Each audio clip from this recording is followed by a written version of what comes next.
En ese marco, de sentido de la norma, o sea, tanto, qué contiene y cuál es su ámbito, de impacto, fue evaluado a la Comisión de Constitución y Reglamento. Y el dictamen justamente advirtió ese aspecto, ¿no? De que lo que se quiere es una nueva ley de garantía inmobiliaria acorde con estándares internacionales, que indicaba justamente una plataforma electrónica de SUNAR, o sea, servicios electrónicos, y que no se requería una intervención notarial en todos los aspectos, del proceso de garantía inmobiliaria. En ese sentido, bajo, ese esquema, se consideró viable, bajo un dictamen de la Comisión de Constitución, ese tipo de posibilidad de legislar bajo esos parámetros de regulación. Siguiente diapositiva. Vemos justamente de que en esos aspectos la norma, bueno, el planteamiento del proyecto normativo contenía específicamente y claramente garantía inmobiliaria, avisos electrónicos, un nuevo esquema de regulación en materia de garantías. Con ello, se evidenció, tanto, en el proceso de evaluación con el Consejo Congresal, de que es justamente el núcleo duro del esquema o modelo para poder, darle delegación de facultades. En otras palabras, al sentido contrario, si es que nuevamente vas a plantear una delegación en función a un tema que conlleve a no cambiar absolutamente nada o dejar todo tal como está, evidentemente no era el sentido de la propuesta del Ejecutivo y tampoco aprobada por el Congreso. La Comisión de Garantías Inmobiliarias parte de algo, parte de que la intervención notarial se mantiene, o sea, se mantiene justamente ahí indicada, pero bajo estándares modernos o diferentes que ya desde el año 2009 se viene arrastrando e impulsando a nivel internacional. Esto no es que tiene como un núcleo duro aviso electrónico, o sea, no se puede tener ese tipo de esquema de garantía inmobiliaria que se planteó sin eso. Avisos electrónicos, las partes intervienen, organizan sus tiempos, autonomía privada y justamente generan este tipo de garantía inmobiliaria. Siguiente diapositiva. Justamente hay que indicar de que se hace ver de que cualquier medio escrito puede dejar constancia de la voluntad de las partes.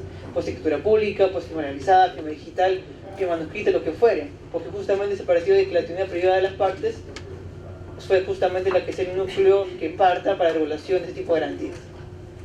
Cuando justamente se dejó en claro de que no es que la posición notarial, frente a este nuevo esquema varíe, y tampoco, la posición registral. Siguiente diapositiva.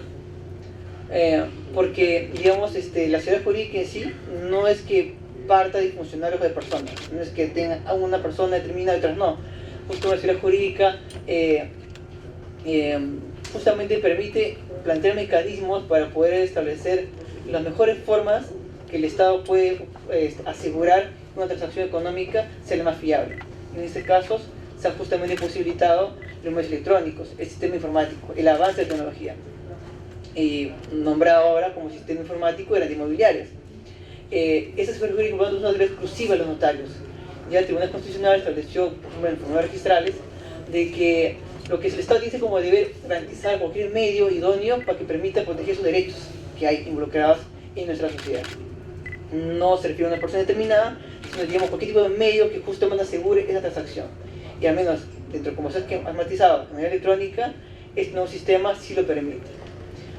Termino diciendo justamente, como el tema es corto, que las comisiones registrales tampoco están afectadas porque SUNAR sigue teniendo la administración del sistema de garantías inmobiliarias. Va a ser competente justamente para terminar la administración, la custodia, vigilancia, incluso sancionar, dando justamente la posibilidad de sancionar actos que afecten o golpeen ese tipo de sistema. Y por lo tanto, su competencia no ha sido, trastocada de una manera, al contrario, se está reforzando. Por lo tanto, al menos como posición institucional del equipo técnico que, está presente, es justamente de que bajo esos argumentos, los indicados por el medio de generación pasada, no hay una afectación en la seguridad jurídica, ni un tema de posición notarial, ni un tema de comercio registral. Entendiendo, sí, de que competencia no es sinónimo de no mover nada. Competencia decimos que tengas actividades, acciones sobre un ámbito determinado que no se mantiene y no se ha trastocado, ni en SUNAR ni en tema notarial. Lo que ha hecho justamente es ampliar el panorama, ampliar nuevos esquemas de posibilidad de formalización de las personas, que justamente tienen como un efecto rebote de que ante más formalizados, mayor incidencia y necesidad en un tema notarial, en temas de cosa registral. Eso es breve lo que puedo decir. Muchas gracias. Gracias, doctor. Le damos la palabra al doctor Víctor García Toma.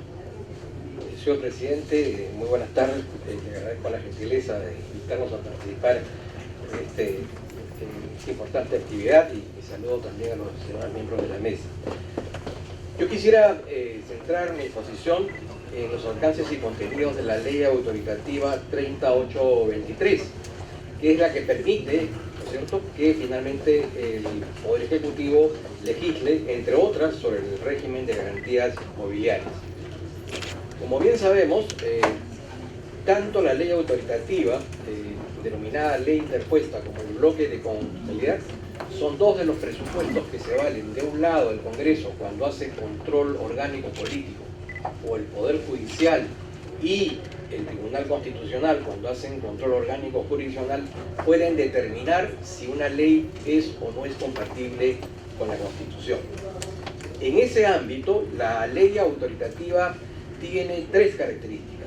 Plantea una materia o un conjunto de materias a delegar, un plazo, y en determinadas circunstancias establece ciertas condiciones, como es lo que ha sucedido en el marco de esta ley autoritativa, como veremos en su momento. En ese sentido, esta ley autoritativa señala que el ejercicio de la facultad delegada para el cumplimiento de dichos fines, que tienen que ver, entre otros, vuelvo a repetir, con las garantías mobiliarias, no implicará restringir las competencias registrales o notariales. En consecuencia, es una determinación del Congreso de la República que las competencias establecidas en el ámbito de la función notarial y registral eran inmodificables e impermeables a la legislación que por delegación dicta el Poder Ejecutivo. En consecuencia, por más acto sano y desinteresado como es, por ejemplo, el de establecer estándares modernos para la función notarial y registral, evidentemente eso está fuera del marco de facultades. El Parlamento, cuando lleva a cabo el control orgánico político, tiene que tomar en cuenta dos consideraciones.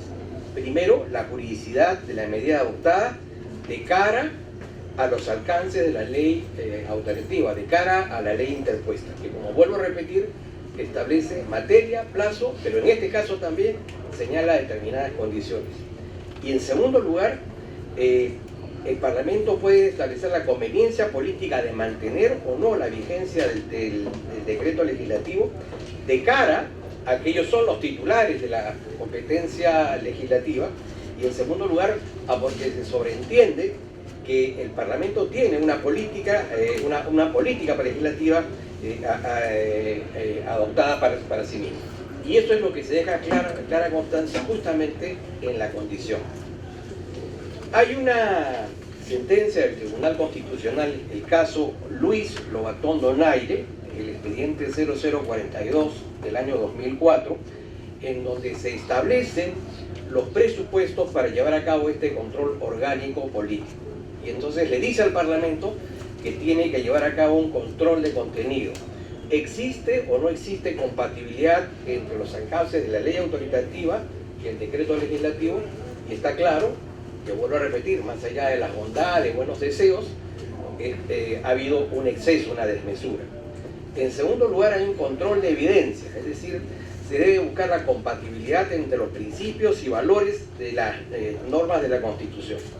Y aquí entra en juego el tema de la seguridad jurídica, como vamos a ver dentro de unos segundos. En todo caso, en la exposición de motivos, debió dejarse constancia expresa de que haciendo el test, que ya el test que establece de proporcionalidad que establece el Tribunal Constitucional, no se violentaba este principio que es transversal. Esa omisión es grave porque evidentemente impide, ¿no es cierto?, establecer si de manera objetiva se ha violentado o no se ha violentado ese principio. Y luego existe el control de apreciación, que vuelvo a repetir, tiene que ver con la compatibilidad de la política legislativa, que como estamos viendo, el Parlamento se ha reservado para sí la determinación de todas las reglas básicas en materia registral y en materia notarial. En el caso del gobierno regional de Tacna, en el expediente 004 del año 2009, denominado test de la competencia de delegación de facultades, se señalan dos cosas muy concretas. En primer lugar, que como bien sabemos, la interpretación de las normas en el ámbito de los poderes del Estado siempre debe ser restrictiva. Y en segundo lugar, que se debe hacer uso de las competencias delegadas sin transgredir ni contradecir los límites impuestos, cosa que aquí no ha sucedido.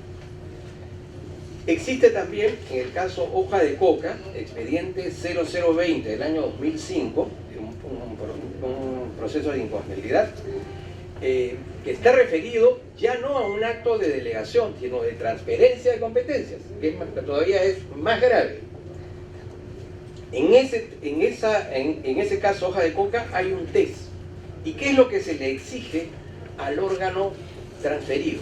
No digo delegado, digo transferido. Estoy hablando de una municipalidad, estoy hablando de una regional. Lo primero que se les exige es el principio de lealtad institucional. Es decir, regular, digamos, siendo conscientes de que debemos respetar los límites que son establecidos y no sobrepasarlos.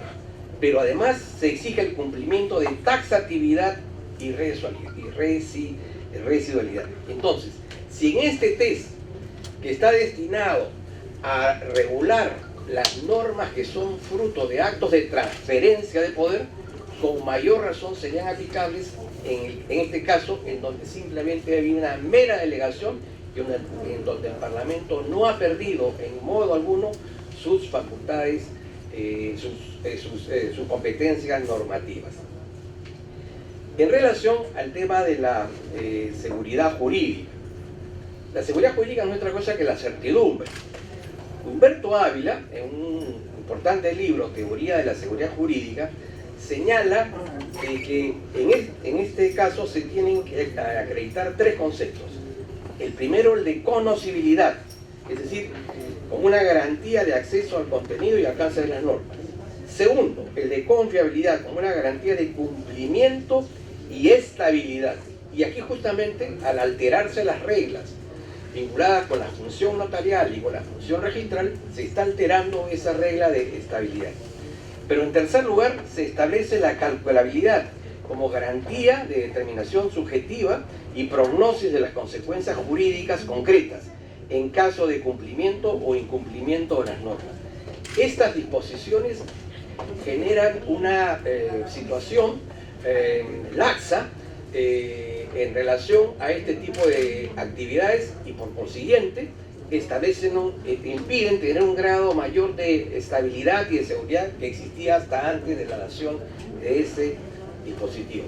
Por esa consideración, señor presidente de la Comisión, yo creo que aquí se ha infringido el principio de lealtad a la Constitución, se ha desbordado el cumplimiento de la autorización que con buena fe el Parlamento ha dado, y es notorio de la sola revisión del mandato contenido en la ley autoritativa y aquello que se ha derivado en un decreto legislativo, que ciertamente se ha ido más allá, ¿no es cierto?, de la autorización dada por el Parlamento, y por consiguiente esta norma es inconstitucional. Muchas gracias. Muchísimas gracias, doctor. Nuestras importantes participaciones tanto del Ministerio de Justicia como del doctor Víctor García Tomás. Ya el grupo de trabajo da por terminado esta etapa de recibir información para proceder a emitir el informe correspondiente. Vamos a pasar al segundo bloque, al decreto legislativo 1409. Con fecha 12 de septiembre de 2018 se publicó en el Diario Oficial Peruano el decreto legislativo 1409, decreto legislativo que proporciona la formalización y dinamización de micro, pequeña y mediana empresa mediante el régimen societario alternativo denominado Sociedad por Acciones Cerradas Simplificada. Dicho decreto legislativo dispone que las sociedades por acciones cerradas simplificadas se constituyen por acuerdo privado de 2 hasta 20 personas naturales, quienes son responsables económicamente hasta por el monto de sus respectivos aportes. No obstante, se prevé que los actos societarios posteriores a la inscripción de la constitución de las SACs se realizan en mérito a las normas generales y formalidades de la Ley General de Sociedades y el Reglamento de Inscripciones de la SUNAR. Se formuló invitación a la Sociedad Nacional de Industrias para que nos brinde su opinión sobre el decreto legislativo 1409. Sin embargo, hasta la tarde del viernes 10 de mayo no tuvimos respuesta favorable. No obstante, atendiendo a uno de los argumentos mencionados en la primera mesa de trabajo, contamos con la importante participación de representantes de la UIF, con la finalidad de que puedan pronunciarse sobre la relación del decreto legislativo con la lucha y prevención del lavado de activos. Sin más, para escuchar la posición de los invitados, procederemos a dar palabra a sus respectivos representantes, comenzando por los señores del Ministerio de la Producción, quienes tuvieron la gentileza de acompañarnos desde la primera sesión en la mesa de trabajo. Vamos a dar la palabra entonces al doctor Alex Eduardo Peso, director de normatividad. Buenas tardes, señor congresista. Buenas tardes a la mesa. Señor congresista, queríamos poder consultar si pudiera hacer un cambio para que fuera el Ministerio de Economía y Finanzas quien pueda hacer la primera presentación y después continuaríamos nosotros. No hay ningún problema. Entonces, tenemos la participación de Victoria Gálvez, de Henry Espinosa. Adelante, por favor. Buenas tardes con todo, agradecer la oportunidad de hacer la presentación en este importante foro. Y primero queríamos empezar un poco con la identificación del problema que motiva esta norma, ¿no? En principio lo que observamos en la realidad es un tema muy complicado de informalidad. La mitad de microempresas están en la informalidad y esto no es ningún secreto, es muy obvio a la vista de todo. En lo que respecta al mercado laboral, el 70% de la oferta laboral está en el sector informal, ¿no? Estos son los datos que motivan este trabajo. Andale. Una de las razones que identifica la literatura internacional como causa de esta situación son los costos de entrada a la formalidad, ¿no? De hecho, el estudio Doing Business del BID nos ubica en el puesto 125, ¿no? en este concepto, y determina que en promedio empezar una empresa cuesta 1.000 soles y el tiempo que demora esto es 26, casi 27 días, ¿no? O sea, tenemos un serio problema de ineficiencia y costos, ¿no? Entonces, esta norma apunta a ese problema específico. Entonces, como ya lo había adelantado, apuntamos a reducir la informalidad. Una de las causas, ¿no? Atacando una de las causas. Y básicamente el objetivo es promover la formalización de micros y pequeñas empresas, reduciendo costos de constitución de las mismas, ¿no? Entonces, por eso es que se establece un régimen societario alternativo, el cual se ha denominado sociedad por acciones cerradas simplificadas, ¿no? O sea, la idea de eso, las características que proponemos, es que esta constitución de este tipo de empresas se efectúe de manera digital, mediante un sistema de intermediación digital, ¿no? Que estaría manejado por la SUNAR. Luego, no se requerirían formalidades legales adicionales que son los que usualmente incrementan este costo de constitución de empresas, ¿no? Y la inscripción en los registros públicos se efectuaría de esta forma digital y automáticamente se le generaría un RUC. Luego, esto no implica que los demás actos societarios que impliquen el trabajo, la naturaleza de esta empresa no pasen por el lado de lo que establece la Ley General de Sociedades. No es que este tipo de empresa está exonerada de los demás requisitos que debe cumplir en sus actividades una empresa normal. O sea, eso también lo queremos dejar claro.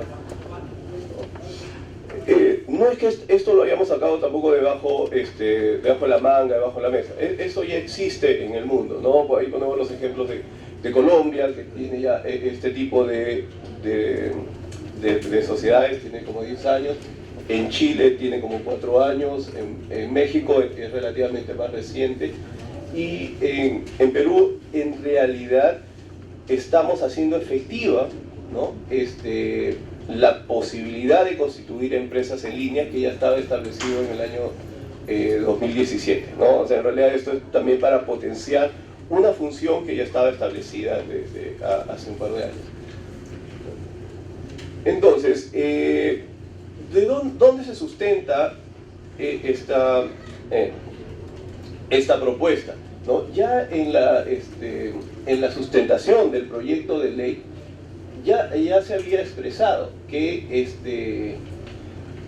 se pretendía reducir los costos a través de la sustitución de la intervención notarial en la constitución de este tipo de empresas. ¿Okay? Y eso es lo que consta también en el dictamen de la Comisión de Constitución. ¿Okay? O sea, y eso también dejemos claro, sobre todo ante la intervención que ha tenido el señor García Tomás. Otro punto también que queríamos resaltar es que en la sustentación de facultades se señaló que el Ejecutivo busca un proceso de creación de empresas rápido. Como ya habíamos adelantado en la motivación, la idea es reducir costos, ¿okay? Y con todo lo que esto conlleva. Y se expresó literalmente que en el caso del régimen de garantías mobiliarias no debería ser necesaria la intervención de notarios. O sea, esto ya estaba también planteado en su momento en la sustentación del decreto legislativo. Adelante, por favor. Entonces, queremos también ser rápido para concluir.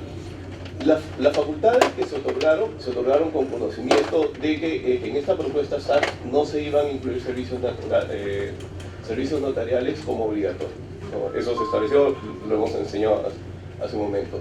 No se modifica ni deroga disposición alguna del decreto legislativo 1049, ¿no? Que es el decreto legislativo de los notarios. O sea, no intervenimos en eso, no proponemos ninguna modificación. El régimen SAC es un nuevo régimen societario, por lo que jurídicamente no se puede perder o restringir competencia que no se contaba con anterioridad. Luego, la no intervención notarial solo se circunscribe al acto de constitución. Las demás actividades de naturaleza de la empresa que requieran participación notarial, eso no se está regulando, ¿no?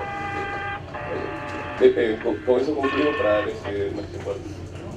Muchas gracias. Entonces, ahora sí, vamos con la exposición de los representantes del Ministerio de Producción. Tiene la palabra el señor Alex Peso. Muchas gracias, señor congresista. Muchas gracias por la invitación. Solamente en la exposición queremos complementar lo ya señalado por el Ministerio de Economía y Finanzas respecto de los beneficios y la importancia que tiene este decreto legislativo, sobre todo para la competitividad y la productividad de las micro y pequeñas empresas. Por favor. Siguiente. Bueno, como todos conocemos, las micro y pequeñas empresas pues son un factor importante para el crecimiento de la economía, ¿no? Concentra básicamente 9,5 millones de empleos formales, pero además es el responsable del 42% del Producto Bruto Interno. Sin embargo, las micro y pequeñas empresas tienen limitaciones que no les permiten precisamente ser más competitivas. Es decir, tienen limitaciones respecto de que tienen bajos ingresos, porque muchas de las MIPES son de autosostenibles, pero también tienen un bajo crecimiento debido a su baja productividad. Y además tienen una alta mortalidad, es decir, la mayoría de MIPES cierran a los 3 años, ¿no? Todo esto realmente se produce por una serie de factores entre los cuales se encuentra la informalidad. ¿Qué es lo que nos conlleva la informalidad para las MIPES? Una baja productividad precisamente y un mínimo nivel de formalización. ¿Y eso qué conlleva? A que haya bajo aporte precisamente de las MIPES al impuesto a la renta. Hay muchas MIPES que están en informalidad precisamente que no contribuyen con los tributos que deberían ser, con lo cual hay una merma significativa para el erario nacional. Pero además también 9 de cada 10 de trabajadores en una MIPE son informales. con lo cual esto nos conlleva a una serie de efectos negativos en materia laboral, ¿no? Pues son trabajadores que están desprotegidos, seguro médico, pensiones, entre otras, pero además hay MIPES que, esto implica que MIPES que no se desarrollan. Mantenerlas en la informalidad implica que estas se estanquen y no permitan crecer.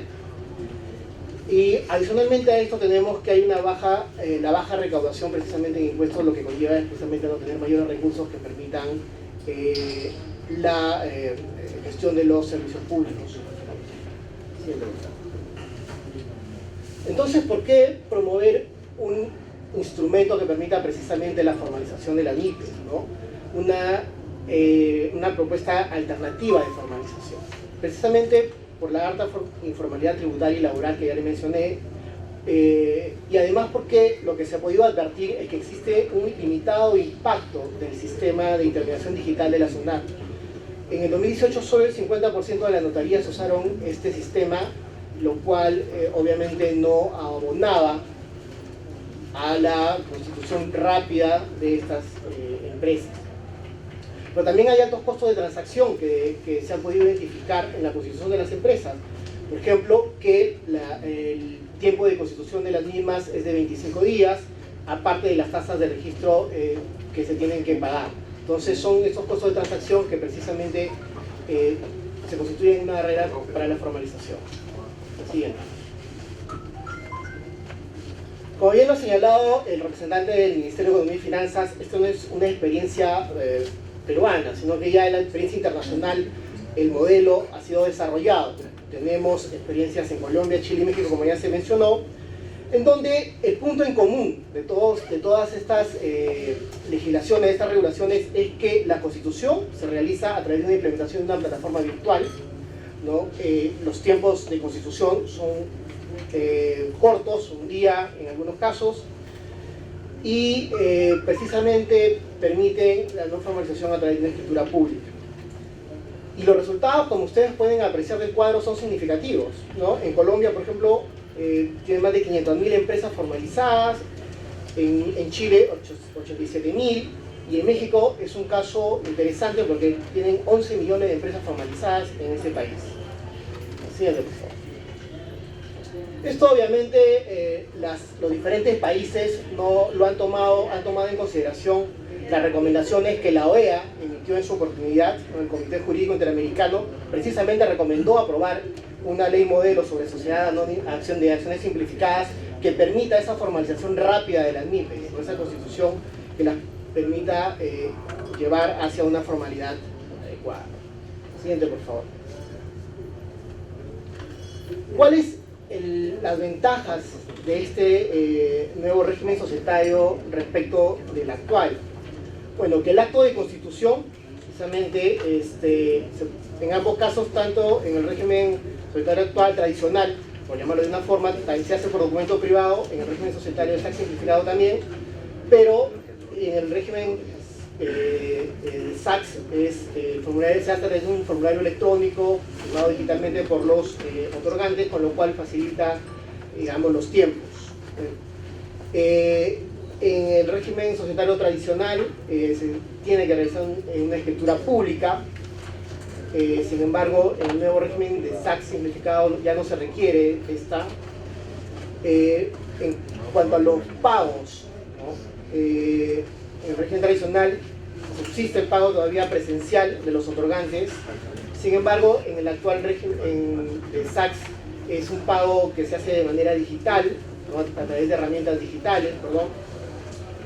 En cuanto a la comunicación a la UIF, tenemos que, tanto en el caso de una constitución por el sistema tradicional actual, el notario tiene que comunicar a la UIF precisamente sobre esta constitución. Y lo mismo pasa en el caso de la constitución por el régimen de SACS, con lo cual el temor, digamos, de que al utilizar esta herramienta para el lavado de activos, pues no es tan cierto, en la medida de que en ambos casos hay una comunicación para una supervisión respectiva. La asignación también del RUC, en ambos casos, con la inscripción en SUNAT, pues se le asigna el RUC a la empresa constituida. Siguiente, por favor. ¿Cuáles son los beneficios esperados que nos puede traer este régimen, de acuerdo al análisis que se ha hecho? Primero, evitar los costos para la constitución de empresas, ¿no? Reducir los costos de transacción de las empresas, la tasa de derechos administrativos, tributos, etcétera, así como el ahorro promedio de 24 días de trámites para que las empresas puedan operar de manera inmediata. Pero también conlleva a una mayor formalización de la MIPE, ¿no? Y eso también tiene como finalidad que estas pueden acceder a un crédito formal a menores costos, acceso a nuevos clientes y mercados, a mecanismos de apoyo técnico que les pueda brindar, por ejemplo, el Ministerio de la Producción, que los asesora precisamente en gestión empresarial, pero además también una formalización de sus trabajadores para un empleo digno. Este régimen podría conllevar a una mayor expansión precisamente de la base tributaria en la medida que haya un mayor aumento de la recaudación por parte de estas empresas y más fondos para invertir obviamente en servicios públicos, ¿no? Con lo cual también conllevaría un mayor dinamismo de la economía y por ende la competitividad en el país. Eso es básicamente lo que queríamos nosotros presentarles del Ministerio de la Producción respecto de esto, los beneficios de este régimen. Muchas gracias. Muchas gracias. A continuación vamos a tener la exposición de los representantes del Ministerio de Justicia en este tema. En nombre nuevamente el doctor Orestes Roca. Buenas tardes con todos. Siguiendo, digamos, la línea también de las exposiciones de los anteriores colegas. Aquí nos enfocaremos más sobre todo a lo, digamos, tema central, ¿no? O sea, está nuestra delegación, qué se afecta, cuál es lo que se ha pedido y cuál es lo que, digamos, se permite, digamos, dar por parte del Congreso. Y si vemos en la siguiente diapositiva, partimos necesariamente de qué cosa, digamos, hemos pedido de delegación. Y lo que se dijo fue claro y transparente, ¿no? Indicando que queremos una nueva regulación, tenemos societario. Un nuevo régimen societario, adicional, nuevo, no se va a cambiar las sociedades, sino un nuevo régimen diferente. Digamos que no tiene un antecedente en el sistema nacional. Y se dijo claramente en la siguiente diapositiva, en la exposición motivo, ¿no? Tecnología informática vinculada y actos societarios en línea. Por eso llamamos sociedad civil cerrada simplificada. Eso, como claro en la exposición motivos, se advirtió también en el dictamen de la Convención de Constitución. Siguiente diapositiva, y justamente indicó lo siguiente, ¿no? El Poder Ejecutivo busca que el proceso de creación de empresas sea rápido y sin costo usando plataforma electrónica de SUNAT, lo cual evitaría el uso de servicios notariales y los costos que eso conlleva. Eso por página 101. En ese esquema, digamos, de elemento, vemos que eso es posible viable por parte del dictamen de esa comisión. Siguiente diapositiva. Entonces, la cuestión de las apps que contiene como núcleo esencial es que se construyen servicios electrónicos, que la seguridad jurídica esté involucrada por los temas electrónicos, en las cuales el tema de fallo sea mínimo, en la cual se expresó justamente una nueva regulación societaria adicional, alternativa, sin cambiar en ningún punto el orden jurídico vigente, en la cual estableció justamente de que lo que se pretende es, queríamos una sociedad simplificada, medios electrónicos con unas características bien detalladas y así justamente fue aprobada a nivel, digamos, del Congreso en delegación. Bajo ese esquema, en la siguiente diapositiva, vemos que esta regulación mantiene la regulación vigente sin cambios. Sociedades, intención notarial, se mantiene, el título activo notarial se mantiene, dejan las primeras partes determinar que este nuevo régimen, esta nueva creación de empresa, lo puede hacer bajo esta PASAX o de más normativa, como lo hace siempre, como lo ha hecho, digamos, toda la vida. Entonces vemos que la cooperación notarial no está siendo afectada. ¿Por qué? Porque lo que ha hecho en el pasado lo seguirá haciendo ahora y lo haciendo en el futuro. No hay ese tema de esquema. Uno puede decir, oye, pero estás afectando porque hay un interino notario. Lo mismo poco el tema de garantías inmobiliarias. Si tú entiendes que cooperación notarial es no mover nada, deberías la interpretación de que el Congreso no ha dado delegación en ese tipo de normativas, ni garantías ni SAPs. Porque si es que justamente el vínculo esencial de esos proyectos es temas informáticos, y tú dices, digamos, de que el notario implica que tiene que tener sí o sí, pues estás yéndote contra el elemento esencial de lo que ha delegado. Y era una interpretación absurda de que en breve Congreso has aprobado ese tipo de delegaciones. Por otro lado, vemos de que La seguridad jurídica, como he dicho anteriormente, no es exclusiva del tema notarial. Ya, digamos, se ha demostrado en el Tribunal Constitucional, que es el 016-2002, establecido justamente en la siguiente diapositiva, que hay otro mecanismo justamente que el Estado tiene el deber de poder plantear seguridad jurídica. Lo medio electrónico es justamente la vía que elimina el error humano en muchos aspectos. A nivel registral es mucho más claro porque se mantiene su NAR como ente rector del sistema registral y, digamos, es quien administra el SID, ¿no? El Sistema Informático Digital. La siguiente diapositiva, por último, que se aplica tanto en las tax como en las inmobiliarias. Esto es un problema, digamos, extraño de cómo un sistema diferente. El sistema latino, latinoamericano, tiene unas constituciones muy similares, tiene legislaciones notariales muy similares, y en ninguno de esos países que justamente que menciona producción y MEP, tienen la misma regulación, la misma legislación. Se ha cuestionado que esto, digamos, conlleve a un tema de inseguridad jurídica, de que esto sea inconstitucional, de que esto de alguna manera corresponda a una transgresión del sistema latino. Hace años, Chile, México sobre todo y Colombia han implementado, ejecutado y generado con apoyo notarial y con apoyo registral, ¿no? En estos casos, bajo estos aspectos, vemos que las competencias en el sentido adecuado, en el sentido, digamos, de cuándo el notario va a intervenir, cuándo el notario interviene y cuándo no se ha trastocado. Y por ende, digamos, los decretos no sufren ningún tipo de falencia en materia constitucional. Eso es todo. Muchas gracias, doctor. Ahora tenemos la participación de la Superintendencia Nacional de Registros Públicos. Entiendo que va a ser la exposición el subdirector de normativa registral, el doctor Hugo Espinosa Rivera. Buenas tardes con todas y todos, señor congresista, señores funcionarias todas. Bueno, ya los que me han antecedido han explicado un poco el entorno normativo del decreto legislativo. Quería un poco poner énfasis en las funcionalidades, siguiente por favor, y para eso quería un poco plantearles la siguiente figura.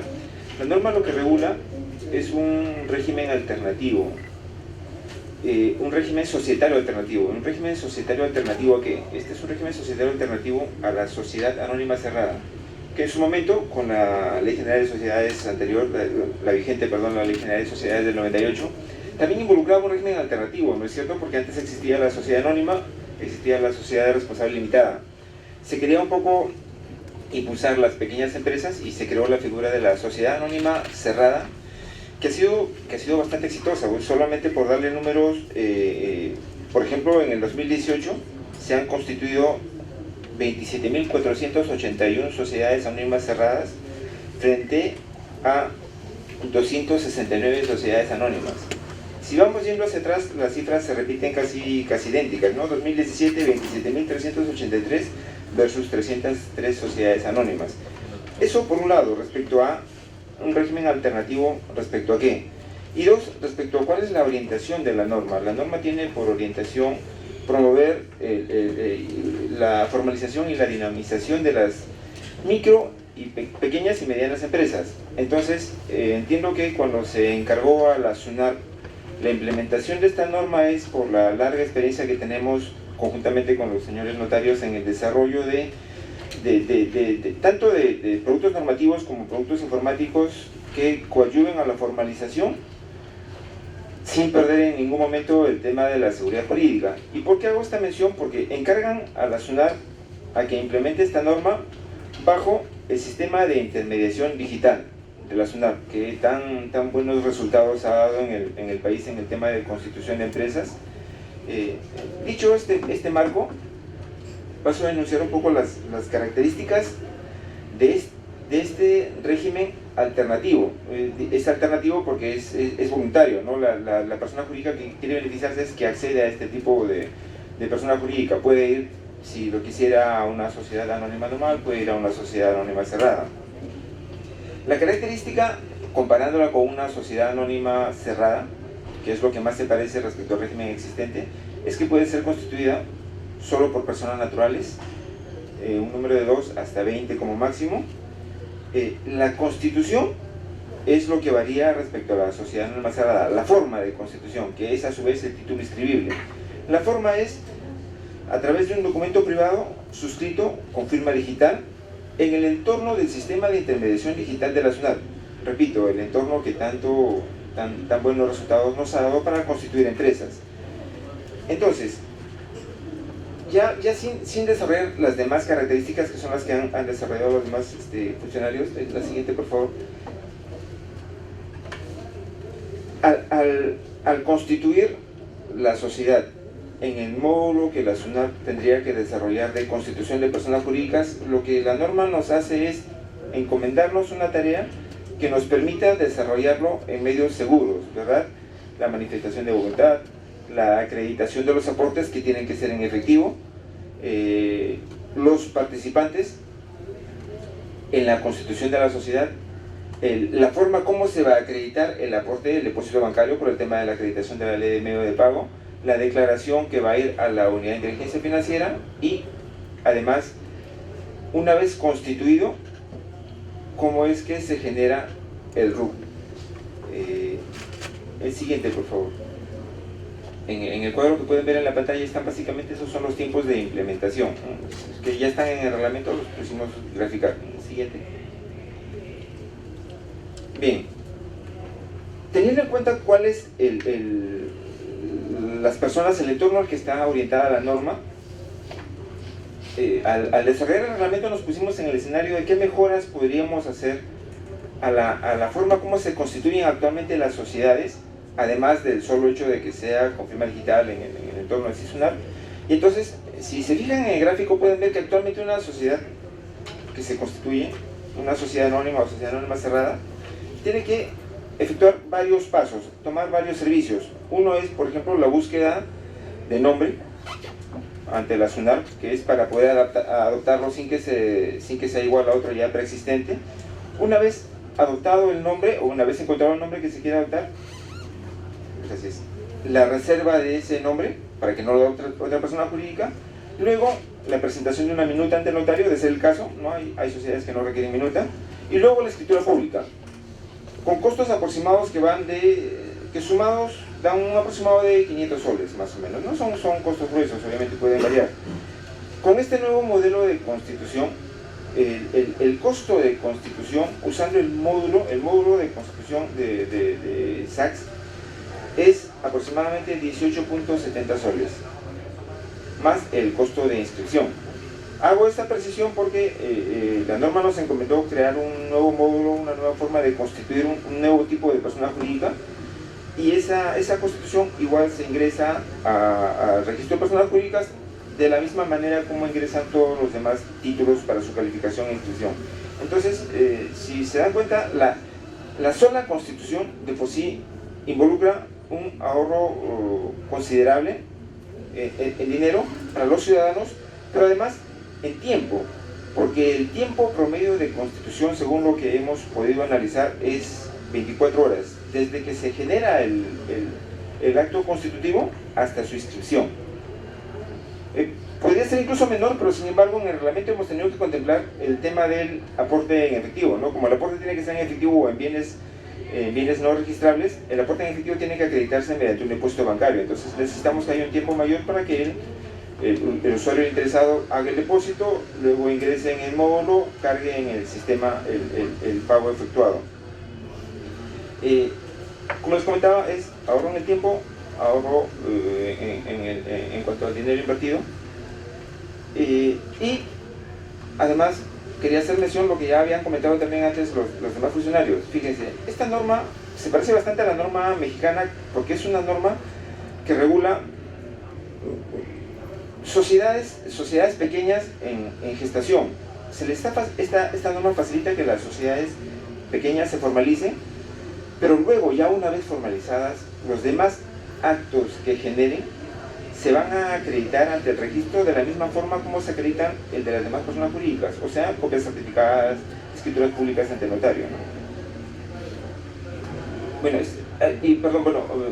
solo para completar un tema más, y es los 4 servicios que vea, los 4 pasos que tenían que hacer al momento de constituirse, se están simplificando en este caso en uno solo, porque es, al generar el formulario de constitución con firma digital, es tanto la búsqueda del nombre como la reserva del nombre se va a hacer en un solo paso automático, ¿no? Entonces eso significa que los 4 pasos que se planteaban de hacer la búsqueda, formular la reserva, plantear la minuta y luego la escritura pública se reducen, bueno, a uno solo, ¿no? Porque va a ser automático la búsqueda del nombre, la reserva y la generación del acto constitutivo.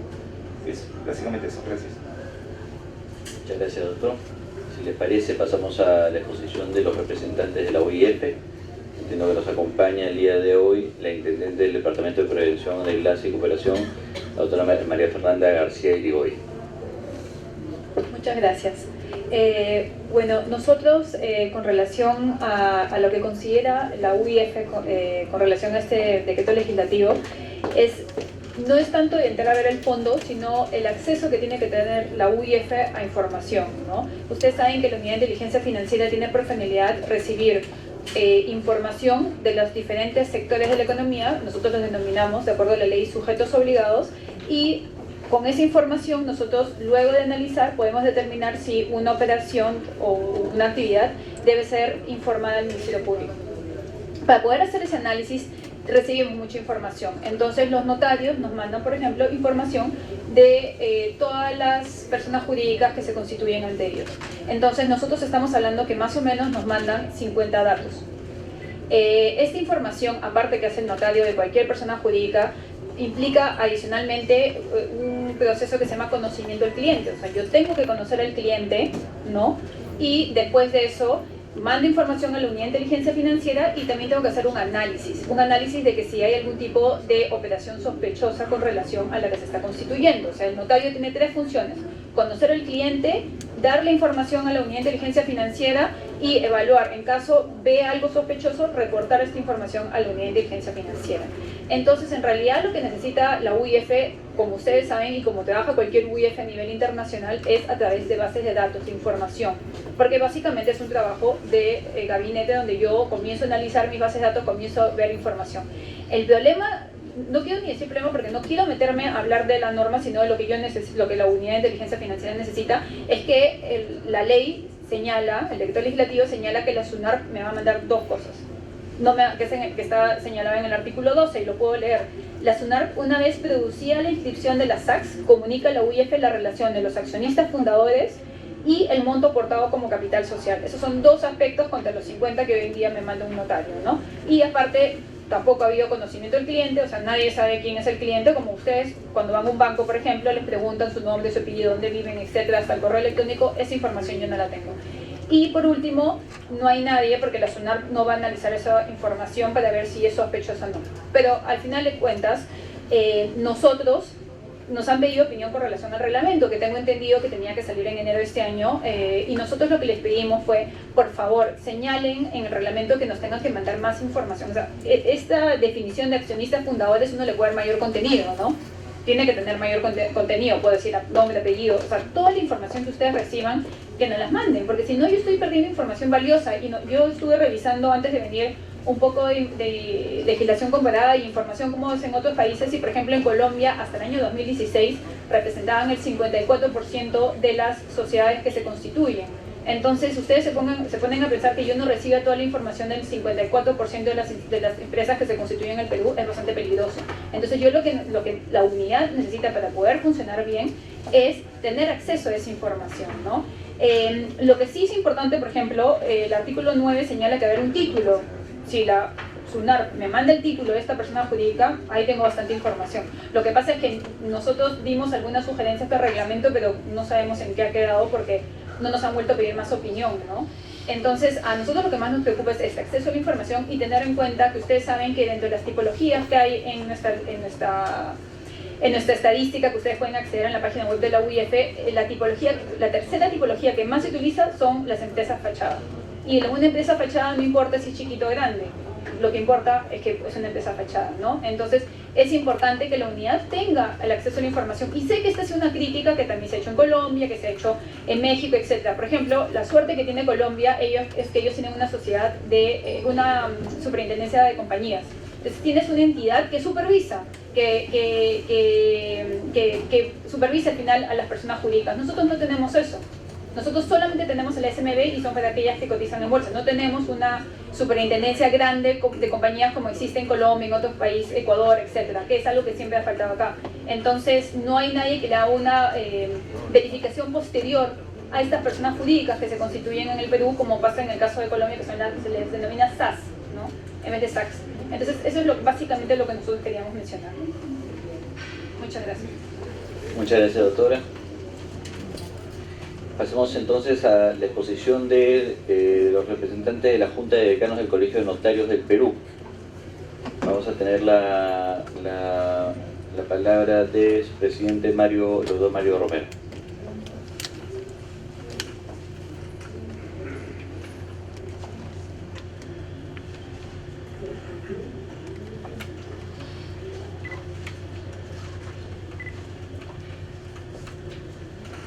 Buenas tardes.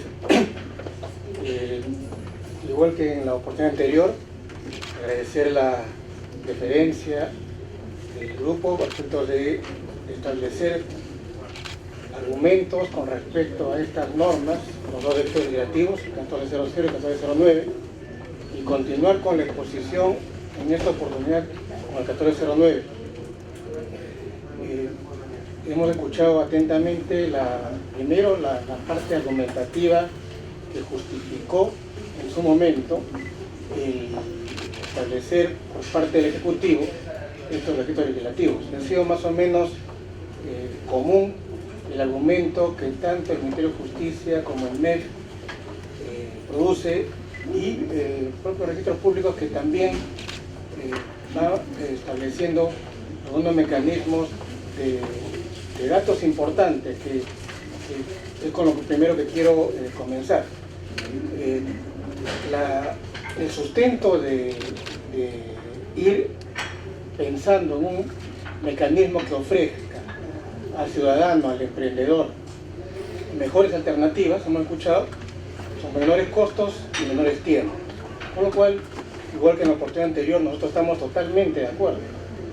¿Se pueden aminorar tiempos? Por supuesto que sí. ¿Se pueden aminorar costos? Lo estamos haciendo. Pero sí me preocupa que se manejen información y datos que no coinciden, porque por un lado se establece que les preocupó datos como que una cotización de empresa tenía más o menos un rango de 2.000 soles y unos tiempos de 26 días. Sí quisiéramos conocer cuáles son las fuentes de esos datos, porque no son lo que manejamos nosotros, pero independientemente de lo que el propio Estado señala, también tenemos información de parte del Estado de registros públicos que está más cercano, aun cuando no es lo que manejamos nosotros, pero en el tema, por ejemplo, de las asociaciones anónimas cerradas, que efectivamente ha tenido un buen impulso en la última temporada, sale 4 días, 96 horas para constituir una empresa, de las cuales no son las 96 horas en competencia del notario, ¿no? La escritura pública sí que dividimos en las 4 fases que están de manera muy clara lo graficó registros públicos, nos queríamos con una. Efectivamente, la escritura pública se hace en un solo día. Pongamos 48 horas.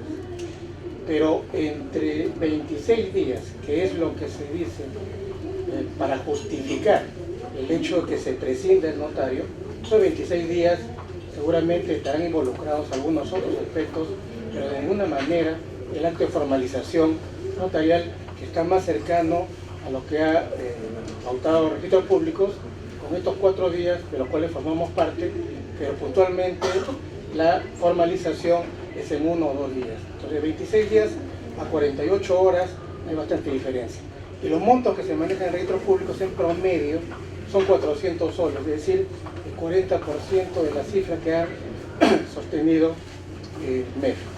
Que tampoco en todos los casos es ese promedio de 400 soles, porque hoy tenemos bastante impulso con respecto a la participación de los notarios, por ejemplo en los MAC, donde intervenimos muchos de nosotros que estamos involucrados en una labor diaria.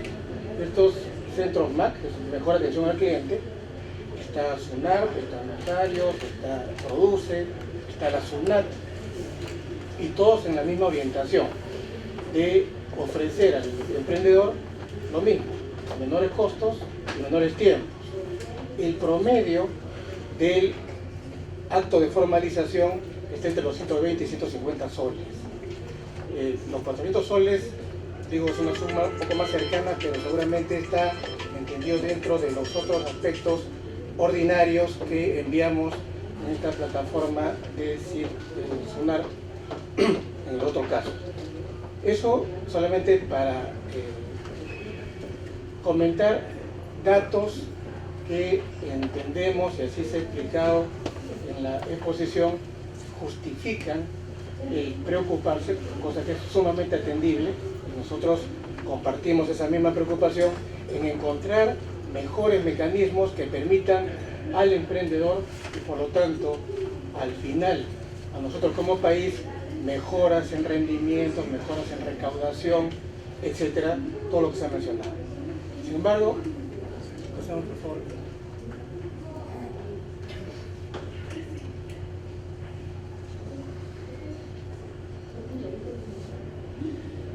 Los alcances de esta ley 3823 la divido básicamente en dos puntos, el artículo primero y el artículo segundo. El artículo primero referido específicamente con lo que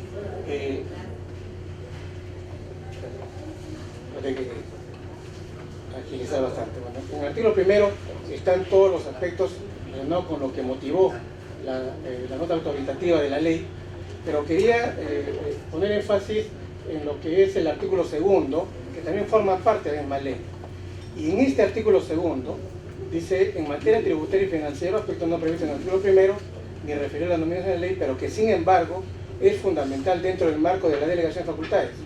Artículo que establece, letra K, entre otros elementos, que es justamente fundamento de la ley.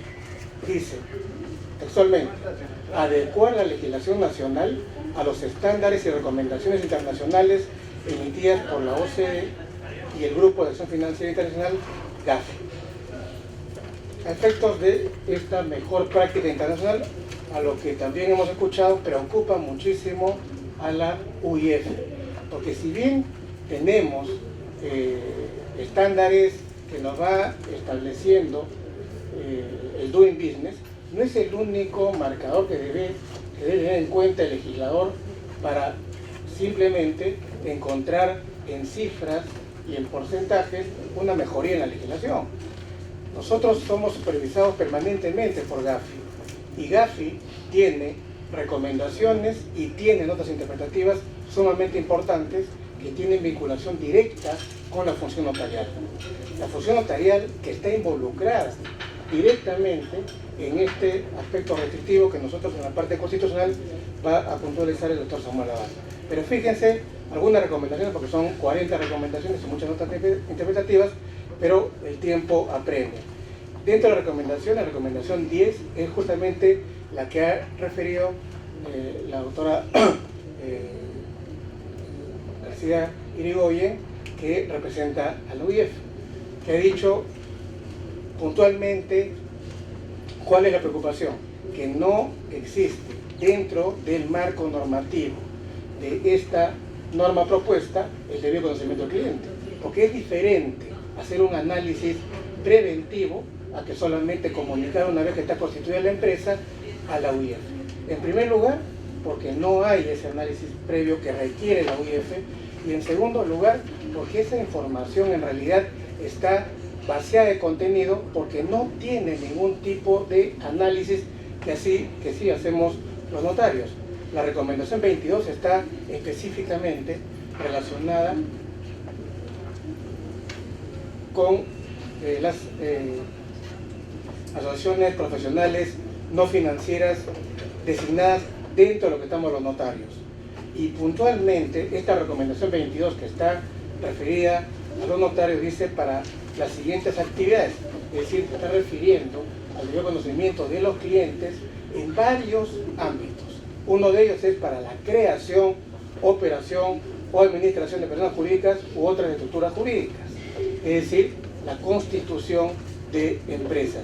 Y la nota interpretativa a estas recomendaciones dice una de ellas: para cumplir con las recomendaciones 22 y 23, los países no necesitan emitir leyes o medios coercitivos, es decir, no hay que dictar leyes para establecer puntualmente la actividad de los notarios en la medida en que estas actividades o profesiones sean incluidas en las leyes u otros medios coercitivos que cubren las actividades subyacentes. Una de ellas, la constitución de personas jurídicas. Esa es la otra interpretativa referida a estas recomendaciones 22 y 23. Repito, una de ellas, la constitución de personas jurídicas. Por lo tanto, ninguna de estas recomendaciones que he dado lectura, dentro de muchas otras, se cumplen a través de la normatividad que tenemos en el 1409, ni tampoco se tiene en cuenta que forman parte ineludible de nuestra legislación coherente con la política y el Plan Nacional de Lucha contra el Lavado de Activos y Financiamiento del Terrorismo. Es decir, si la ley que autoriza la delegación de facultades le dice: tengan cuidado de no perder de vista justamente este trabajo que como política nacional está haciendo el Estado, ese es justamente el fundamento de decir que cuidado con restringir las actividades o las funciones registrales y notariales. Si no, no se entendería cuál es el contexto de esta previsión que tiene la norma. Este es un cuadro, no está actualizado, pero fíjense por qué la preocupación de inteligencia financiera en no recibir a partir de una norma que puede resultar sumamente riesgosa en lo que significa información en operaciones sospechosas que hacen los notarios a la UIF. Después de las entidades financieras, los notarios. Esto no es cualquier reporte, no es que comunico la operación, no es que comunico la constitución de empresa, esto es después de un análisis. Es decir, lo que no existe con esta norma que contiene el 1409. Voy a pasar rápidamente esto, solamente quisiera que se tome nota que existe un decreto legislativo, el 1249, que ya estableció por parte del Ejecutivo una disposición expresa con respecto a obligaciones que tenemos los notarios en la lucha contra la prevención de lavado de activos y financiamiento del terrorismo. Se han mencionado experiencias a tomar en cuenta, como Chile, como México, como Colombia, países muy similares a nuestra realidad, pero sobre todo México y Colombia, de las cuales lo de México ya viene trayendo problemas, pero de Colombia es puntual. Basta con entrar a pedir información a Colombia, lo que también ha dicho la doctora Fernanda Nacirigoyen. Colombia tiene una experiencia diferente porque hay una institución que fiscaliza a las empresas, que no lo tenemos acá, pero sin embargo miren lo que está pasando en Colombia hoy. La DIAN, que es la SUNAT de Colombia, dijo en su momento que la evasión por este concepto, es decir, es cierto, seguramente de decenas de miles de empresas vamos a ir a cientos de miles de empresas, pero en nuestro punto de vista, con muchísimo riesgo que no justifica una norma como esta, prescindiendo del notario. Creo que podemos hacer cosas en conjunto, pero de manera que se cautele la política nacional de prevención de riesgo. Fíjense, la DIAN ha establecido que se puede llegar a los 3 billones en materia de evasión tributaria.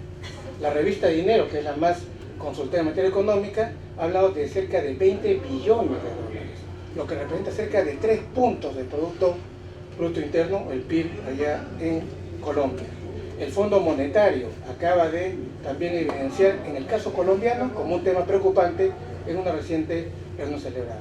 Es decir, hay muchísimos aspectos que no solamente van marcando el tema de la inconstitucionalidad de la norma, sino sobre todo también yendo al aspecto de la base autoritativa de la ley, que ha sido eludida flagrantemente por el texto normativo del 1049. Como conclusiones, hay restricción de la competencia nacional, sin duda, hay un incumplimiento grave del debido control de prevención, también eso está claro, y se ha aprobado una norma como la cuestionada que podría devenir en una calificación negativa con nosotros como país en el caso de una fiscalización negativa. Nada más. Muchas gracias, doctor Romero. tenemos la presencia también del doctor Samuel Abad Pan, que agradecemos por su participación y le damos el uso de la palabra. Muy buenas tardes, señor congresista, distinguidos miembros de la mesa. Yo básicamente quería referirme al cuestionamiento constitucional que existe estos decretos. Y estamos hablando de dos, voy a referirme puntualmente al 1409, pero muchos de los temas que se van a mencionar vinculan también al 1400. Y de verdad en un grupo de trabajo del Parlamento lo que está haciendo el Congreso es efectuar control parlamentario. La norma tiene fines muy nobles, sin duda, pero lo que se está haciendo es control parlamentario y en ese contexto hay que determinar cuál es el marco del control parlamentario y como se sabe, básicamente es el artículo 104 de la Constitución para ver si efectivamente el Ejecutivo se ha sometido y ha respetado los límites temporales y particularmente materiales establecidos por la ley de delegación. Como en su momento resaltaba el doctor García Toma, ya el Tribunal Constitucional hace mucho tiempo ha establecido cuáles son los parámetros a tomar en cuenta, bajo la denominación del bloque de constitucionalidad que incluye examinar el artículo 104, que está mencionado, pero a la vez examinar los alcances de la ley de delegación de facultades. Entonces, esa es la norma intermedia, la ley de delegación de facultades y el artículo 104 de la Constitución. Por tanto, resulta fundamental tener clarísimo cuál fue el alcance de la delegación. Y para tener clarísimo el alcance de la delegación vale la pena recordar el pasado.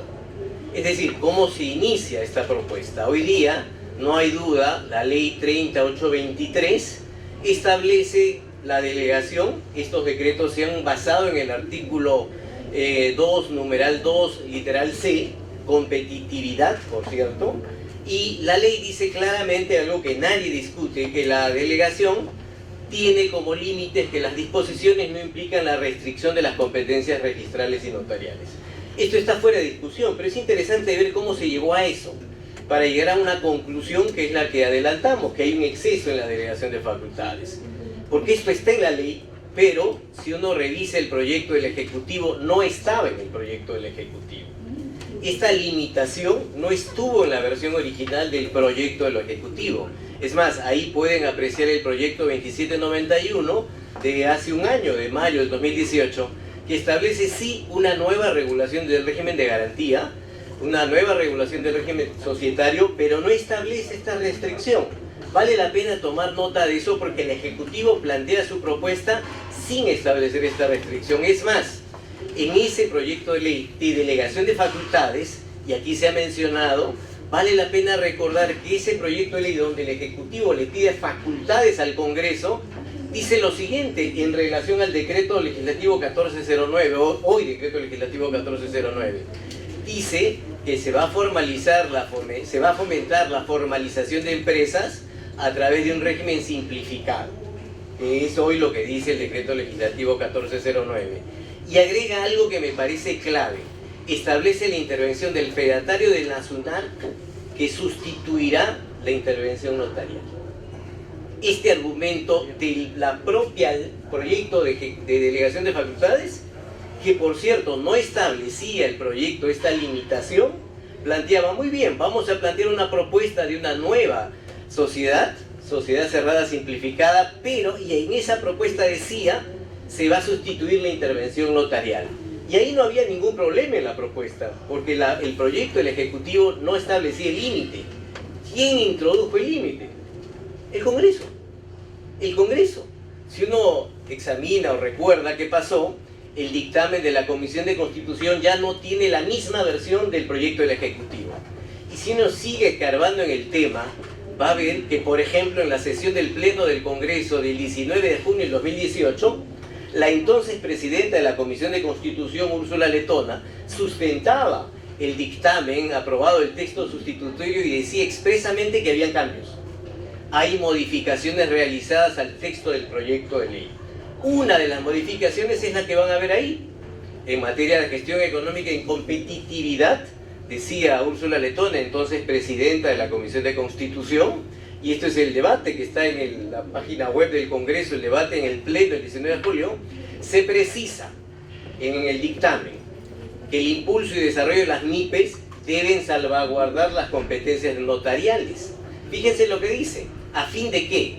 A fin de garantizar la correcta identificación de las personas que constituyen una sociedad y así tener la certeza del origen de los capitales.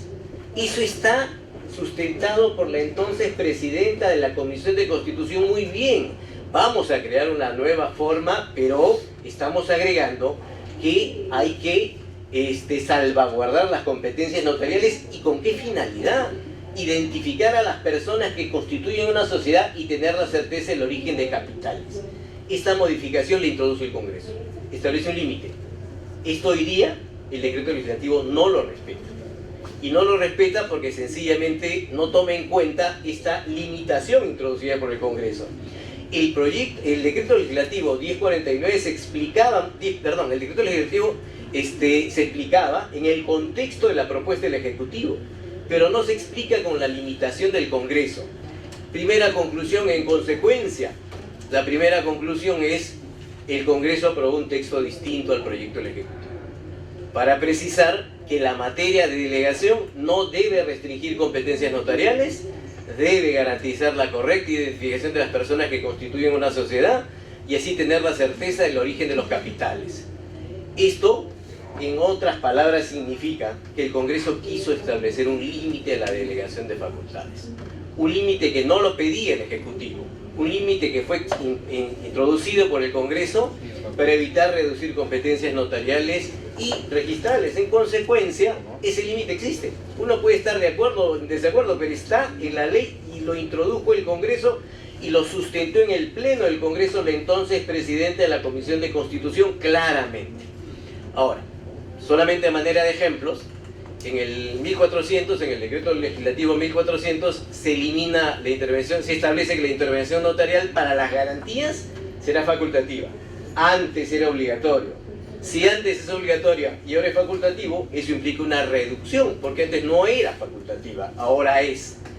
Ya no va a haber partes remitidos por los notarios, se elimina la calificación previa de la legalidad por parte de SUNAR en el caso del 1400, y para referirnos básicamente al 1409, como se ha indicado, se elimina la intervención de los notarios en la constitución de este régimen societario.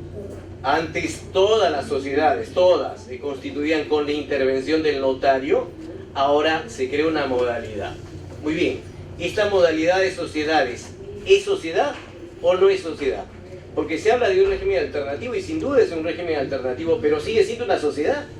Antes toda sociedad, en toda sociedad en su constitución intervenía el notario, ahora no. En consecuencia, a nosotros nos queda muy claro que aquí hay una restricción a las competencias notariales. Miren, lo ha tratado de sustentar el decreto legislativo 1409 en su exposición de motivos. Y ahí dice, por ejemplo, para evitar que se cuestione el exceso en la delegación de facultades, se dice: no se puede afectar jurídicamente una competencia que previamente no se tiene. Porque lo que dice es que en realidad el decreto legislativo 1409 lo que está haciendo es una creación de algo que antes no existía. Se está creando algo que antes no existía. Como se crea algo que antes no existía, antes no se afectaba la competencia notarial. Esto no es exacto, porque en realidad la nueva sociedad sigue siendo una sociedad.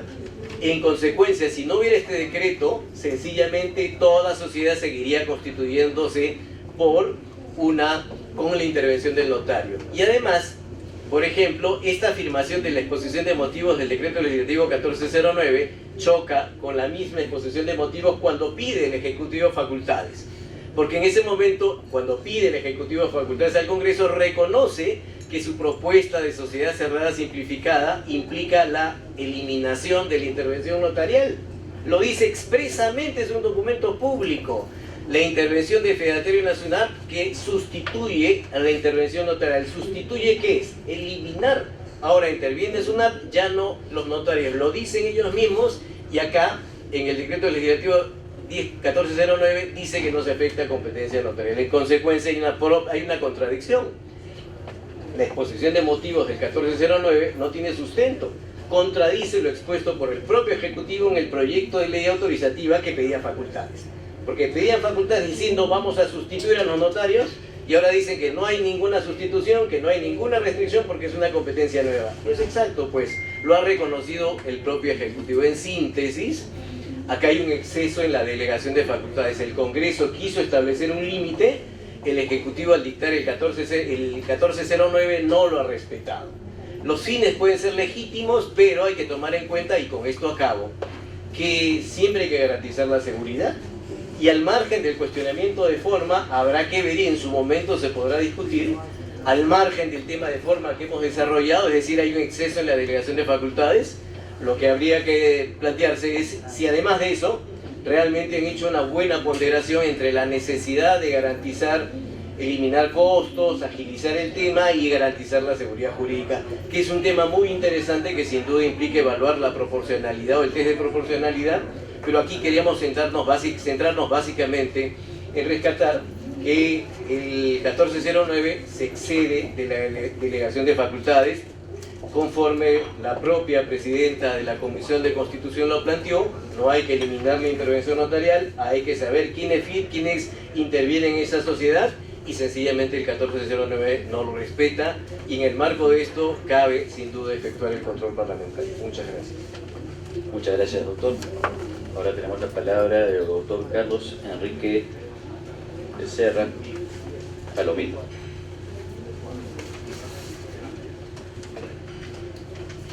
Muchas gracias, doctor Miguel Ángel Torres Morales, presidente de esta comisión. Un saludo a todos los representantes de los ministerios de Economía y Finanzas, de Producción, de la SUNAR, de la Unidad de Inteligencia Financiera y del Notariado. Permítanme ustedes recordar una anécdota que cuenta Ricardo Palma en una de sus tradiciones. Le habían encargado a un funcionario que cuando a un determinado funcionario que cuando llegara una determinada autoridad le dieran una salva de 21 cañonazos. Llega la autoridad, un dignatario, y no hay esa salva de 21 cañonazos. Lo llaman al responsable y le dicen: ¿qué ha pasado? ¿Por qué no ha habido esa salva de 21 cañonazos cuando ha venido usted, mi dignatario? Y este funcionario a cargo le dice: por 100 razones. Sí. Dígame una. No había pólvora. Entonces le dice: quédese con los 99 restantes. ¿No es cierto? No hay pólvora, quédese con los 99 restantes. La pregunta concreta acá es si este decreto legislativo 1409, también aplicable a 1400, están dentro del marco de las facultades dadas por el Congreso de la República mediante esta ley autoritativa 30823. De acuerdo a las intervenciones de dos distinguidos constitucionalistas, el doctor Víctor García Toma y el doctor Samuel Abad Yupanqui, aquí presentes, evidentemente ha habido un exceso. No está dentro de esas facultades. Tan es así que los señores del Ministerio de Economía y del Ministerio de Justicia dicen que pidieron al Congreso que no intervinieran los notarios, por ejemplo. Pero el Congreso ha dicho que no. El Congreso ha dicho: se les otorga estas facultades, pero no cabe restringir ni la función registral ni la función notarial. Y es evidente que cuando se trata, por ejemplo, del régimen de garantías mobiliarias, en el decreto legislativo 1400, no hay un correcto, un pleno ejercicio de la función registral, puesto que no va a haber ahí una calificación del instrumento que se presenta para su inscripción. Y tratándose del aspecto, o sea, del campo notarial, es mucho más claro, ¿no es cierto? Sobre todo en este último decreto 1400, cuando se dice también que, y esto bueno, es una cosa nueva, o sea, yo no te restrinjo porque esto no tenías, porque es una cosa nueva. Eso, la verdad es que no obedece pues a un análisis sólido, serio, porque antes todo se hacía desde el punto de vista formal por la intervención notarial y también la intervención registral. O sea, la seguridad jurídica de nuestro sistema, que se llama un sistema, la seguridad jurídica preventiva, se basa en la participación tanto del notario para conformar el negocio jurídico, cuanto del registrador para calificar si se ha cumplido con la legalidad. Entonces, esto es una cosa sumamente importante que tenemos que tener en cuenta. Entonces, la seguridad jurídica, pues entonces se basa en la participación de estos dos elementos, de estas personalidades, personas, y en un trabajo conjunto, que en estos decretos legislativos realmente no está. De otro lado, resulta muy importante la acotación que hace la señora o señorita representante de la Unidad de Inteligencia Financiera y también el representante de la Junta de Decano del Colegio de Notarios sobre el tema de la información a la UIF. Si actualmente se le está dando una información a la UIF por parte de los notarios de 50 aspectos y con esta modificación se le va a dar 2, ¿cómo vamos a quedar frente al GAFI, frente al análisis internacional que se hace sobre la participación del Perú como país en la lucha contra el financiamiento legítimo a través del narcotráfico, del terrorismo y de la ingeniería ilegal? Yo creo que ese es un tema muy importante que hay que tener en cuenta. De otro lado, en cuanto a los plazos, realmente los índices del Doing Business, por ejemplo, no son pues lo serio que debiera ser. O sea, porque sabemos cómo se hacen esos índices, cómo se hacen esos indicadores. Hay que tomar eso con pinzas, puesto que cuando se habla de 30 días o 26 días de plazo que demora, eso no puede ser la constitución de una sociedad. La constitución de una sociedad a nivel notarial se puede hacer en un día o 2 días, si se quiere hacer la reserva de nombre, pero todo eso eventualmente o evidentemente se podría también, con una efectiva coordinación que puedan hacer tanto registros como notariado, hacerlo más rápido, hacerlo prácticamente de inmediato, la reserva de nombre, y inmediatamente la constitución de la sociedad civil. Ahora, a mí me preocupa otro hecho que no se ha mencionado. El 6 de enero del 2017 se publicó el decreto legislativo 1332, por lo cual se establecía también una normatividad para constituir sociedades a través del Centro de Desarrollo Empresarial.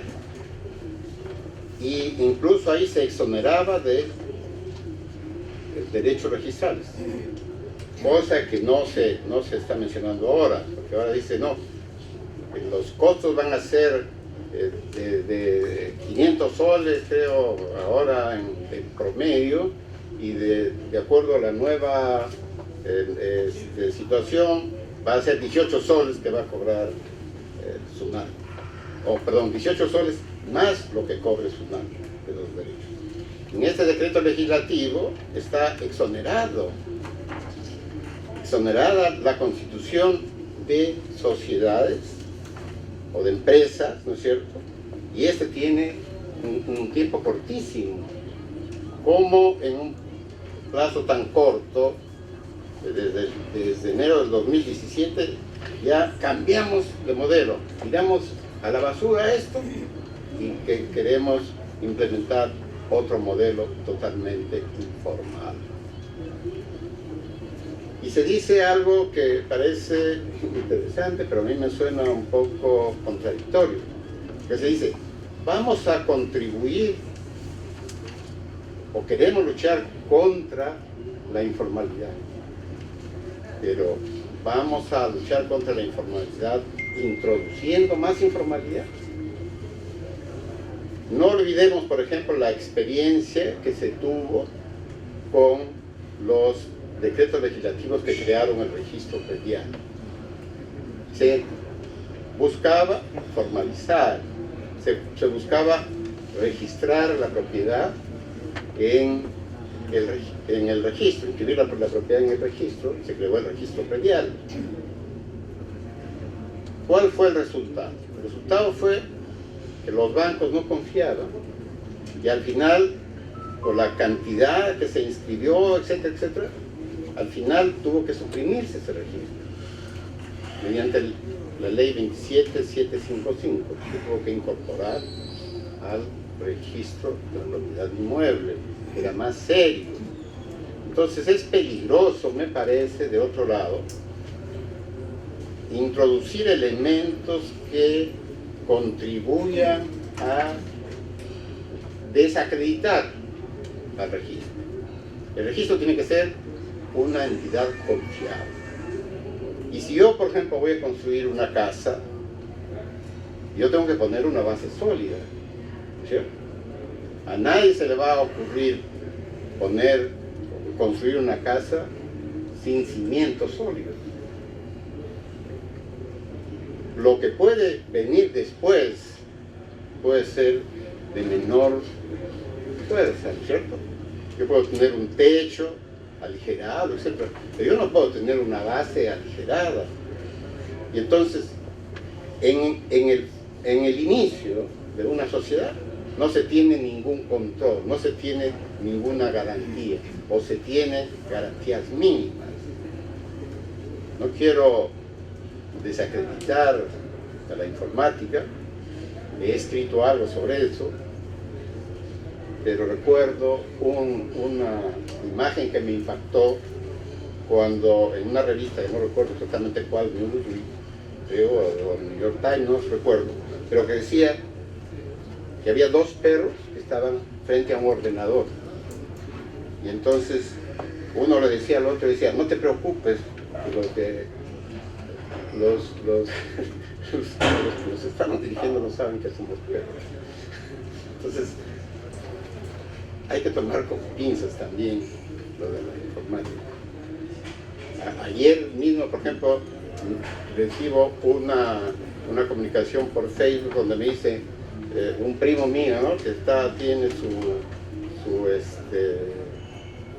que tenía salud, etc. Y ese primo ha muerto hace 2 años. Entonces, ¿dónde estamos? Pues la cuestión de la informática, de tomarlo con pinzas. No estoy, en contra, me parece muy bien, incluso me permito mencionar o escribir o leer una parte de las conclusiones de un artículo que hice sobre Internet y las nuevas tecnologías, que dice: constituye una de las máximas aspiraciones del ser humano es vivir en una sociedad en donde se respeten sus derechos fundamentales, entre estos el derecho a la autodeterminación informativa. Para ello se requieren normas que permitan un equilibrio ideal entre la autonomía del individuo y el poder del Estado, dando lugar al llamado pacto social informático, mediante el cual el ciudadano consiente en ceder datos personales a cambio de compromiso estatal de que dichos datos serán utilizados con el gobierno. Esto también se ha considerado, por ejemplo, desde el punto de vista del derecho de autodeterminación informativa, de protección de datos personales. No lo creo. Bueno, la función notarial, señor presidente, consiste en dos aspectos fundamentales: dar fe y dar forma. ¿Y qué hace el notario? El notario va a autenticar, va a redactar, va a conservar, va a reproducir, va a asesorar y a tramitar asuntos no contenciosos. Paralelamente, brinda una función a la Unidad de Inteligencia Financiera y también a la Dirección General de Contribuciones y a las municipalidades, controlando el aspecto de orden tributario como previo, tratándose de la conformación del nuevo. Y eso me parece que es muy importante. Y quiero terminar, si bien se dice que esto no tiene que ver nada con los sistemas jurídicos o con el sistema anglosajón, esto en realidad en el fondo es formalizar o acudir a un tipo de constitución de sociedades que existen, por ejemplo, en Estados Unidos, en los cuales hay lo que se llama las empresas incorporadas, ¿no? Incorporated. Entonces, esto tiene que ver con el sistema. Imperceptiblemente nosotros nos estamos acercando a un sistema en el cual prime el documento privado y prime sobre todo los juicios. Estamos fomentando más juicios. Hay un artículo de José Guglietta que se llama "El notariado latino desregula y disminuye el costo del funcionamiento de la justicia", publicado en la Revista Internacional del Notariado número 87, que cita el estudio que se encargó a una empresa denominada Tillinghast, que compare los gastos que hay en administración de justicia en Estados Unidos con los países en los cuales hay un sistema de notariado latino como el nuestro. Entre estos, Japón, donde hay un sistema igual al nuestro, Bélgica, Austria, Alemania, Italia y España. Nosotros obviamente no nos considera, pero la conclusión fue que el costo de la administración de justicia respecto al PBI en la contratación o en los sistemas con base de documento notarial es de 0.5 y 0.6 en el sistema latino al 2.6 de Estados Unidos. Yo admiro mucho a Estados Unidos, tengo vinculación con este país, ahí incluso viven mis hijos, etc. Pero no podemos nosotros, sin darnos cuenta, propiciar un sistema ajeno a nuestra realidad social. En el Perú, señor presidente, nosotros tenemos que tener muy en cuenta que la informalidad no se puede combatir con mayor informalidad. No podemos fomentar más litigio. Eso sería sumamente peligroso. No podemos introducir elementos de inseguridad para después, ¿no?, pensar que estamos haciendo lo mejor posible. Muchas gracias, señor presidente. Muchas gracias, doctor. Muy ilustrativo. Yo tenía una pregunta puntual al Ministerio de Justicia. El reglamento ya está en su fase final, ha sido prepublicado. ¿En qué situación se encuentra la reglamentación? Sí, justamente junto con el INEP estamos ocupados en la reglamentación de garantías inmobiliarias. Se han recogido varias observaciones también de la UIF. Digamos, la versión completa se ha culminado y algunos están justamente en fase de poder darse a conocer. Respecto al 1409 sobre las SACs, había unos elementos que pasaron a análisis de calidad regulatoria y digamos que ya habíamos pasado ese tipo de fase, digamos, está un poco más retrasado, pero ya es con el texto completo.